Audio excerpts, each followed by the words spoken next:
Tu trouves pas que Diablo, c'est quand même un jeu hyper Blizzard? Non, moi je le trouve plutôt facile à... Ah! Ouais. Ah oui, d'accord, je vois. Non, oui, alors c'est non.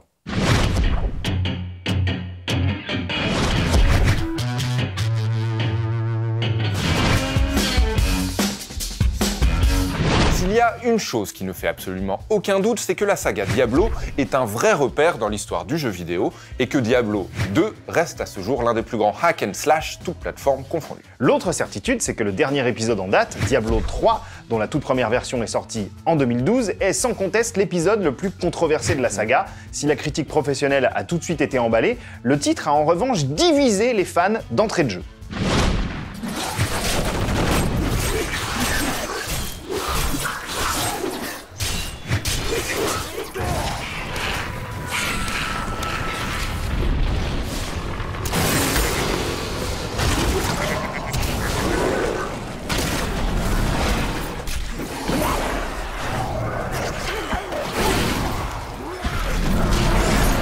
Depuis 2012, Blizzard n'a cessé de retravailler son jeu, de le patcher, de sortir des contenus additionnels rendant l'aventure encore plus complète, ce qui nous amène à la version qu'on vous conseille vivement de vous procurer, Diablo 3 Eternal Collection, la version la plus complète à ce jour qui sort sur Switch. Au menu, le jeu original, tous les contenus additionnels sortis à ce jour, donc toutes les classes de personnages disponibles, ainsi que la possibilité, Nintendo oblige, de vêtir votre personnage avec l'armure du légendaire Ganondorf, l'ennemi éternel de Link, héros de la saga Zelda. Mais surtout, ce qui nous impressionne le plus avec cette version Switch, c'est qu'en conservant un aspect technique quasi irréprochable comparé aux versions précédentes, et malgré la puissance moindre de la console, Diablo 3 existe donc en version portable.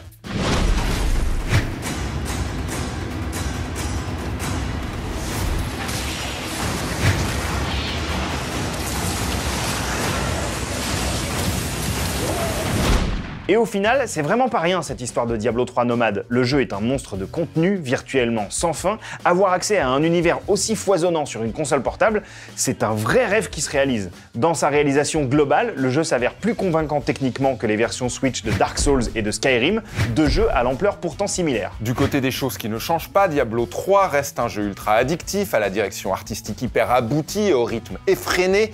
Selon nous, c'était déjà un must en 2012 et c'est encore plus vrai avec cette version. Bon, on va boire un coup?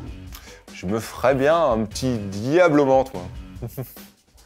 Bon, laisse tomber, j'ai plus soif.